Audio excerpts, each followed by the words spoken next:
A single message for a global community,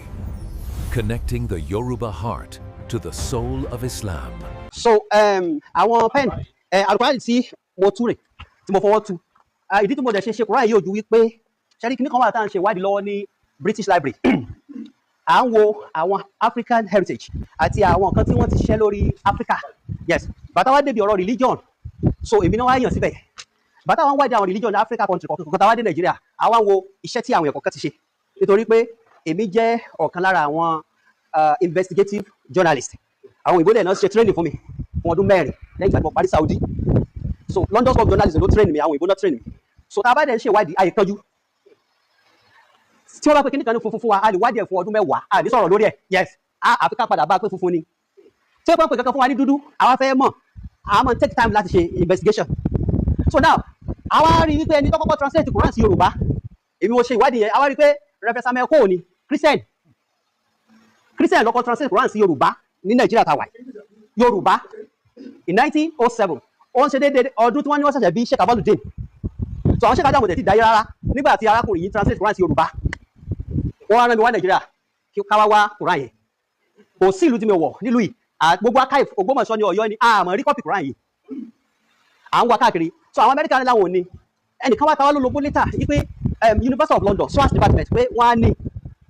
So tí bá ṣe pé mo jẹ́ press àwọn oníwèé ìròyìn tí òyìnbó ní kí n ṣe ti Nàìjíríà o. So wọ́n rí wípé tá a bá ń wádìí nǹkan àwọn local train mi wọ́n á fún wa ní access tó wá ní press card tá a máa ń gbé káàkiri. Wọ́n dẹ̀ link wa pẹ̀lú àwọn British police, à ń ṣe pẹ̀lú àwọn British police, àwọn army tí wọ́n lọ́hùn. So wọ́n link data wa mọ́ wọn ni, kò sí police tó bá rí ibi tó bá ti báyìí á ti mọ̀ èèyàn wa lélẹ́yìn. University of London wá sọ wípé kí mo fẹ́ fi Quran yẹn ṣe, wọ́n ní wípé ọmọ Africa lè mi, mo ní mo ti kéwú ní Mordecas pé mo ní ìmọ̀ nípa Quran, mo dẹ̀ tún study Saudi Arabia. Wọ́n ní okay, wọ́n wá fún mi ní 4 days bàtí mo wá lọ, wọ́n wá attach obìnrin kan pẹ̀lú mi, a wá lọ síbi 5th floor, ibẹ̀ láti lọ rí Quran a wá fún 4 hours. Kọ́pì ẹyọ kan, wọ́n wá ní kọ́pì ẹyọ kan tí England ní nìyẹn, wọ́n ẹ̀dẹ̀ fẹ́ gbé jáde because kò sí Nàìjíríà mọ́. Wàláì tàláì kò ju size ìwé yìí lọ, ó wá jẹ́ 410 pages. So wọ́n làwọn ò lè fún mi kọ́pì o, pé àwọn ọmọ pé máa fẹ́ ní wọ́n ní mi ò lè gbé jáde, wọ́n ní kò kẹ́ fún mi ní access kí n ṣe photocopy ẹ̀, wọ́n ní kí n promise àwọn pé kò ní jáde síta, mo wá ní kò ní jáde, wọ́n dẹ̀ believe mi, mo wá ṣe photocopy ẹ̀. Ọ̀dọ̀ wọn náà bẹ́ẹ̀ mo ti jòkó tí mo kà á, ìrọ̀lẹ́ mo tó kúrò mẹ́, wàláì kò sí single Arabic language kalimatun Arabiyya ẹyọ kan kò sínú ẹ̀, ọkàn àkọ́gbà tí àkọ́ Bíbélì ni. Ìtukùtù ó ń pe àwọn ànábì Ọlọ́run ní wòlíì ní pé gbogbo àwọn ànábì Ọlọ́run tó dákọ̀ ní Al-Qur'ani wọ́n mọ̀ pé yàtọ̀ wà láàrin wìláyà àti nùbúwà because kò kéwú. Wọ́n wá ní pé báwo ló ṣe rí tú because kò mọ̀ kéwú. Èmi mo wá ní ṣe independent investigation yẹn, mo wá padà wá rí wípé Quran English Quran ló gbé sọ́dọ̀, wọ́n pè nìkan ní Alexander Rose, òun ló kọ́kọ́ translate Quran sédè Gẹ̀ẹ́sì ní 1849, Quran yẹn ló gbé sọ́dọ̀ tí wọ́n fi ń ṣe tiẹ̀. Ṣẹ̀dẹ̀ mọ̀ pé kò gbọ́ kò mọ̀ pa Islamic studies, so tó wà ní English yẹn náà ló ń tú, ìtukùtù dẹ̀ nìyẹn tú. So now mo wá tún tẹ̀síwájú kí tó wá rí ti edition 973 etí Sheikh Adamu wá wà nú ẹ̀ tó jẹ́ àfáà tèmi àti Sheikh Kamaldeen. Mo bẹ̀rẹ̀ mo wá wo Suratul Baqarah ibi tó lọ sọ pé alif lam mim dhalikal kitabu la rayba fihi hudan lil muttaqin, bàtí mo àrímọ́ ṣe tú wọ́n sọ pé dhalikal kitabu tíra yìí kò lè jẹ́ tíra yìí, tíra yẹn dhalika that not this. Mistake tí mo rí ní Suratul Baqarah last is about 216. No, níbi tí orúkọ Sheikh Adamu àti Sheikh Kamaldeen mo tó bá sí ní sáì bẹ́ẹ̀ mo bọ́ sí Maida bẹ́ẹ̀ mo wá ní kí lórúkọ Sheikh Adamu wá wánu Quran yìí. Wọ́n wá bẹ̀rẹ̀ another investigation, mo padà wá rí pé kì í ṣe Sheikh Adamu ló tú Quran yẹn, nígbà tí Sheikh Kamaldeen àwọn tí wọ́n tú wọ́n àwọn ọmọ wa tán kéwú Saudi jọ́nà lọ́wọ́ bíi 1962 because 1962 náà bẹ̀rẹ̀ ṣẹ́ wọn parẹ́ ní 73. So wọ́n wá nígbà tí wọ́n fẹ́ tẹ̀ tí wọ́n ò rówó tí wọ́n fi tẹ̀ lọ jẹ́ kí wọ́n lọ bá ìjọba Saudi kọ́kọ́ ràn àwọn lọ́wọ́, àwọn yẹn wá láwọn ò ní tẹ̀ àbí tẹ́ bá lọ wá àfa àgbà kan wálẹ̀ Yorùbá nǹkan tó sún wọn lọ́dọ̀ Sheikh Adamu nù. Sheikh Adamu aláníyàn tó dáa, bàbá wa ní irúṣẹ́ ńlá tẹ gbé wá fún mi tó jẹ́ Islam, mo láti pe Sheikh Kamaldeen. Sheikh Adamu lọ kọ́wọ́ Sheikh Kamaldeen bọ́nu Quran yẹn. Bàbá wa set committee wọ́n lọ máa fà lọ́yọ̀ọ́, wọ́n mú ní Èkó, wọ́n mú lábẹ́òkúta pé gbogbo àfàlẹ̀ Yorùbá ní ọjọ́ jòkó tí wọ́n ṣe tú Quran yẹn, ìdí tó jẹ́ kó ní ẹ̀rọ nù. À ń Sheikh Kamaldeen fẹ́ dá sí, wọ́n sọ fún Sheikh Adamu pé ẹ mọ̀jà dá sí o, ṣe àpáwọn yìí ti tú Quran tiwọn àdẹ̀mọ́ bọ́ ṣe tú. Sheikh Adamu wọn tá a bá wọn dá sí wọ́n nígbà tí wọ́n sọ mọ́ Ìlọrin láàṣẹ bá wọn dá sí, tí àbájá sọ fún Saudi pé kí wọ́n tẹ̀ wọ́n ní tẹ̀ ẹ jẹ́ ká bá wọn dá sí o, ìdí Sheikh Adamu ṣe dá sí Quran yẹn nìyẹn. So wọ́n wá tẹ about 250,000 fún wọn, wọ́n tẹ lọ́fẹ̀ẹ́, wọ́n dẹ̀ kó fún wọn pé kán lọ ha fáwọn èèyàn. Ṣẹwárí láti 1973 yẹn títí dòní kò sẹ́ni tó review ẹ̀. Àwọn tó láwọn ń review ẹ̀ báwọn fẹ́ tún ṣe, àwọn náà tún ṣe mistake. Mo tún wá gbọ́ Quran Yorùbá, tẹ́ bá tí Quran Yorùbá kẹ́kàn bá lóun ṣe Quran Yorùbá ẹ gbà pé o lè ní ó ń lọ da iṣẹ́ táwọn Sheikh Adamu ṣe yẹn, òun ló ń tún kọ. Torí kọ́ mọ̀ pé mistake wà bẹ́ẹ̀, torí kọ́ Sheikh Adamu ni wọ́n ti ṣe secretary, Sheikh Adamu lọ́kọ̀ mọ̀kọ́ dìmọ̀ ẹ̀, ah mo ní láti ṣe adam kọ́lọ́ bá ń kẹ́ bàbá sọ bì kan nǹkan dìmọ̀ wọ́n ní àìmọ̀ Quran yìí o Yorùbá yìí o ó ṣe é ṣe ẹnikẹ́ni tó bá rí mistake kan bẹ̀ kọ́ rántí wípé àwọn tí wọ́n tẹ̀ wọ́n gbọ́ Yorùbá wàláì lọ́wọ́ abẹ lọ́wọ́ àwọn mistake tí wọ́n bẹ̀ ta yọ wọn gbọ́ Yorùbá ṣé wọn kí ṣe adam balaga ni bàbá ló bẹ̀ wọ́n kí ọwọ́ bàbá bọ kí ní ẹ̀ tipátipá ni ọmọ tó wọ mọ́ríkàsì náà wọ́n mọ̀ tó mọ between ara àti dálíkà gbogbo sàmáwátù tó wà ń bẹ̀ rọ́bù sàmáwátù ọba sámà náà tù ìṣẹ̀dẹ̀ ọba àwọn sámà gbogbo kùlùbù wọ́n tu ní singular ọlíbùn yàtọ̀ sí kùlùbù ṣe mọ̀ pé àyà mi wà tó ju wọ́n fò tán tu torí bí ọdún mẹ́rin ni mo kọ́kọ́ fi review yẹn ìgbà tí mo wá rí 73 yẹn wọ́n wá rí pé I need Yorùbá Quran mi lẹ̀ Yorùbá mo ṣe wá bẹ̀rẹ̀ ṣẹ́ yìí bàtí mo gbé dé káfí mo lọ Saudi àbí mo wá bẹ̀yẹn ẹ̀dá kan mọ́ bínú ṣe ọkọ̀ ṣàdúrà nígbà tí mo gbé dé tí mo dé sọ́tún káf mo wá lọ Saudi mo wá lọ bí sọ́tún tẹ Quran mo wá ní mo fẹ́ rí chairman wọn mo wá bá wọn ṣe meeting mo ní Quran Yorùbá tẹ̀ fún àwọn alálàájì lọ́dọọdún ẹ̀dá dúró ẹ má fún wọn mọ́ ìjọsẹ stop ni mo ló ní ẹ̀rọ mo dẹ̀ fún àwọn ẹ̀rọ yẹn hàn wọ́n wọ́n wá ní kí wá ní solution wọ́n lè mi ti bẹ̀rẹ̀ míì ṣùgbọ́n tí n bá parí ẹ̀ kò sẹ́ni tó perfect tán o because Quran àwọn ibìkan wà tó ṣòro láti tú so ṣùgbọ́n tí n bá parí ẹ̀ mo ní kèsì pé wáyà fẹ́ yẹ̀yẹ̀ gbọ́ àwọn bàbá tó wà bẹ̀ torí Sheikh Adam ṣe wàhálà lórí púpọ̀ wàláhì ìkọlùkọ́ bá kẹgùn wọn ṣe wàhálà mo ní ṣùgbọ́n mo ní a máa dárúkọ gba bàbá yẹn sínú ìmí tó bá jáde tí ì bá sọ láwọn kò sí bá a ṣe fẹ́ rí ìmí ṣe ṣùgbọ́n káwọn èèyàn mọ́ lérò yìí pé Quran 73 làkọ́kọ́ Quran Yorùbá Christian lọ́kọ́ tú Quran ẹni tó dẹ̀ ṣe wọ́n láàkí tí wọ́n fi ṣe 73 yẹn náà tí bá ṣe tàbábàlẹ̀ wà òun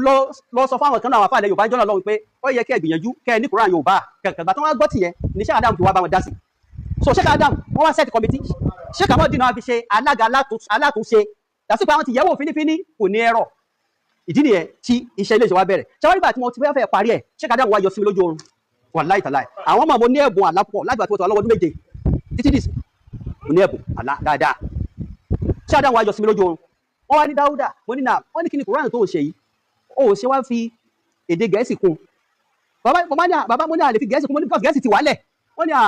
òun náà ní ẹ̀rọ bíi ti Yorùbá òun wọ́n láwọn ọmọ pa mi sí kíkọ́ àwọn ò lè sọ̀rọ̀ kọ́mọ́dà bẹ́ẹ̀ ni pé àwọn ń ba ṣe oníṣẹ́ jẹ́ wọ́n wá ní oṣù wọn kúṣẹ́ wọ́n wá mú kọ́ kọ́pì kọ̀ọ̀kan kiri ní ojú oorun wọ́n láì tọ́láì èmi ò kí parọ́ gbogbo tí sọ fún confam àwọn tó lè tó mọ̀ bí dáadáa rẹ̀ mo wá ní òkè wọ́n ní ọ̀dà wọ́n bá rí Quran English kan mo bá gbé bàbá bá ní kí n ṣe mo bá wò mo bá rí àwọn mistakes èyí tí wọ́n ti Yusufu Ali tó ṣe 1934 ó ní ẹ̀rọ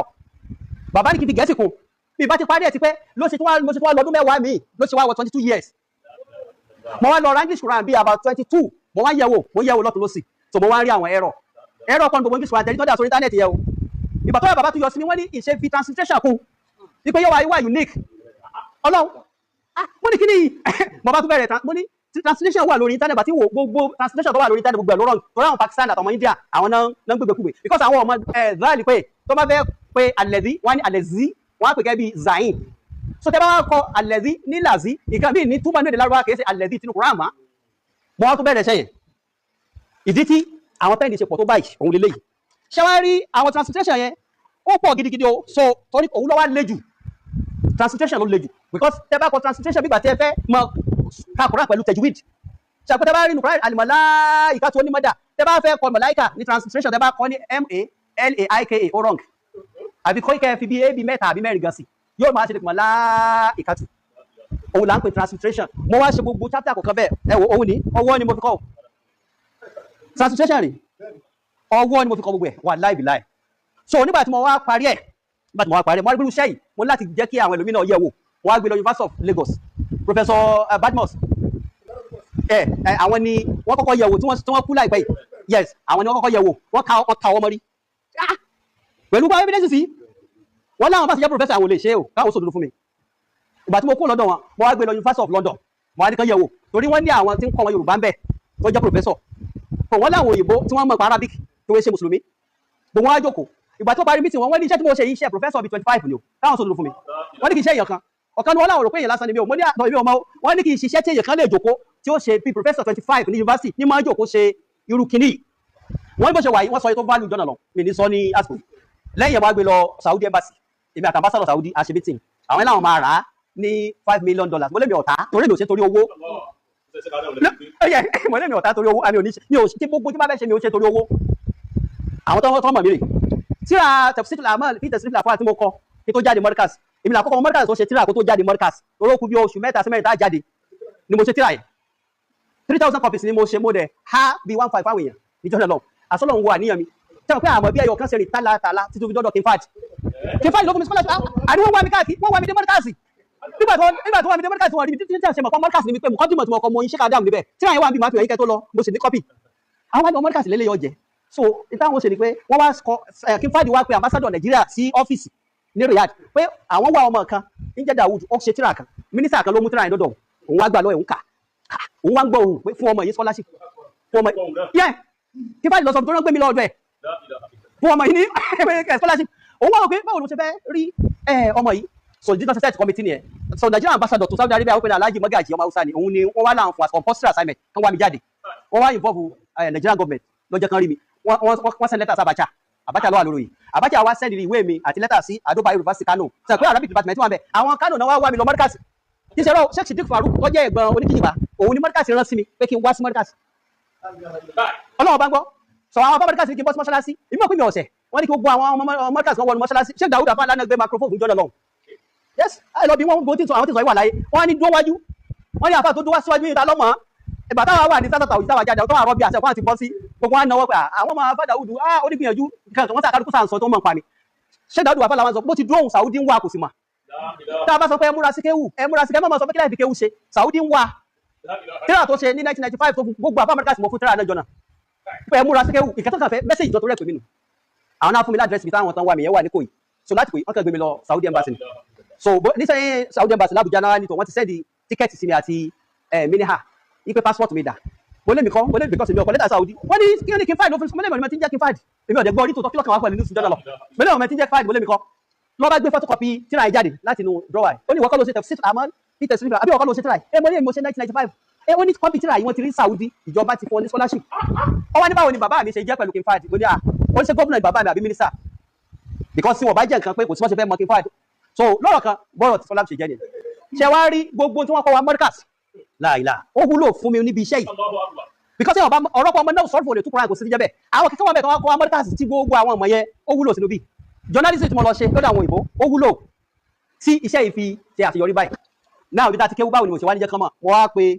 àjò nílé márùn iṣẹ́ ńlá bàtàbàtà báyìí tó wà tí mo parí o kò ní da kí mọ́ríkàs máa mọ̀ ẹ sọ fún mùdírù pé iṣẹ́ báyìí báyìí mo ṣe mùdírù ní àwọn gígan fẹ́ bá mi sọ mùdírù bá mi sọ inú wọn dùn wọ́n ṣàdúrà gidigidi kódà mùdírù náà ti kọ mọ̀kọ́ dímọ̀ tí wọn náà lórí project yẹ ìkan tí mùdírù kọ kọ́pì ẹ̀ wà lọ́dọ̀ àjò nílé márùn ọjà wà lọ́dọ̀ mi bì so mùdírù náà ti kọ nǹkan lórí project nǹkan tí mùdírù kọ rẹ̀ 2 page àbúrò àbàbò page 1 yẹ page 2 rẹ̀ so kí n dá dó báwọn.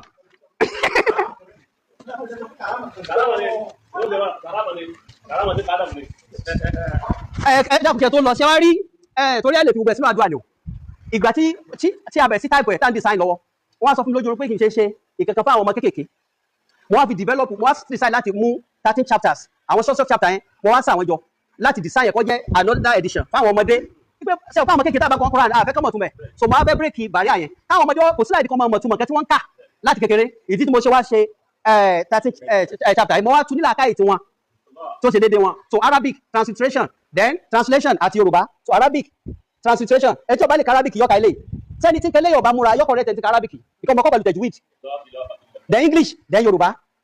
ó tún wá ní commentary ó ní àwọn ìtàn tí mo kọ sínú bí tó bá ìtàn tọ̀dọ̀ wa mú bí tó yàtọ̀ sí àwọn ìtàn tó ń kọ sínú àwọn tẹ̀síìrì jọ̀hún so àwọn àdúrà tẹ́ ṣe ọ̀hún nìyẹn. àlékún aláàjì wa onílé márùn ún. lórí kẹ́ tó ṣe àdúrà yẹn tó àbáwa mufti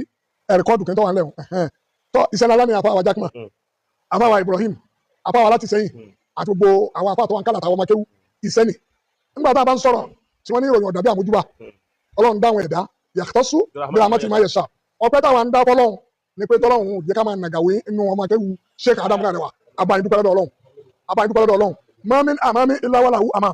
ẹnìkan náà ni ọdún mẹ́yà wọ́n ló kó àwọn ẹni Ọlọ́run ọjà àjàyè rẹ̀ lọ òkú àwọn ẹni Ọlọ́run bó àbá ń kó àwọn ẹni Ọlọ́run ó sì sàlátà àwọn àkàtì ọgbà àwọn lẹ̀ ẹnìkan lọ́lọ́ kọ right up sí Saudi Arabia ó blackmail gbogbo àwọn àbá tó ṣiṣẹ́ tẹ̀yìn wí Kùránì Yorùbá wọn ti tú ẹsẹ̀ wí èmi ò tiẹ̀ màá tẹ̀yìn wí tẹ́lẹ̀ wáyì àwọn màá tẹ̀ ní méjì sí wọn ní wọn fẹ́ káwọn tó máa tó kí ní tẹ̀ Sheikh Adamu àwọn ò nígbàgbọ́ sí wọn àwọn nígbàgbọ́ sí wọn babaláwo àgbà lẹ́tà wà láti rọ́bítọ̀ kí sàtì ẹ̀mẹ́ lọ́dọ̀ ọ̀dọ̀ àbájọ sọ́wọ́ wọn á dákọ̀ àfáà báyìí wọn á jókòó láti ṣe tẹ̀síhìhù iṣẹ́ yẹn ẹni yìí òun wá blackmail wọn gbogbo àwọn bàbá tó ṣe kíní yìí wọn ò mọ kankan pa sẹ̀ríà ó sì lóhun ò ṣe indi náà kí wọ́n kà pé wọ́n Saudi ni pé kóhun wá ṣe lọ́jọ́ kóhun yóò kàn kó mẹ́ ntọ́ kan gbogbo ẹ̀mbẹ̀ lọ́dọ̀ mi kọ́ àmì ìpín kọ́pì mo ní kọ́pì bó ṣe bá gbogbo àwọn ló kọjẹ́ mùdúrù wa gba kọ́pì yẹn lọ fún ẹni báyìí tí ń bìjà rẹ̀ lọ fún ẹni báyìí tí ń bìjà rẹ̀ mo wá gbé lọ́dọ̀ ọ̀kan nínú àwọn onírùngbà yẹn mo ní òun náà ní láìní ẹni tó ní òun ò ṣe kíní ẹja gàgẹ́rẹ́ àná tó fi èsì nù ẹni náà bẹ̀rẹ̀ yóò Ọlọ́run á gbé ẹ̀yin dìde láti pé ẹ̀yin tún ayé ṣe ẹ̀wọ̀ ìbára tẹ̀lé lò nítorí sẹ́lẹ̀ ń bí ọ̀rọ̀ sọ yóò Buhari nù tá à ń sọ pé àyìnà máa kàtàbà wú al-Imam Buhari àyìnà bá lọ́tà sẹ́ńtírì mi lédè àwọn ọmọ wa mẹ́rin táwọn sí ayé má kí wọ́n bẹ̀rẹ̀ ní gbogbo báyìí ròyìn sí àfitẹ́ tọ́jú ẹ̀ torí èyí tẹ́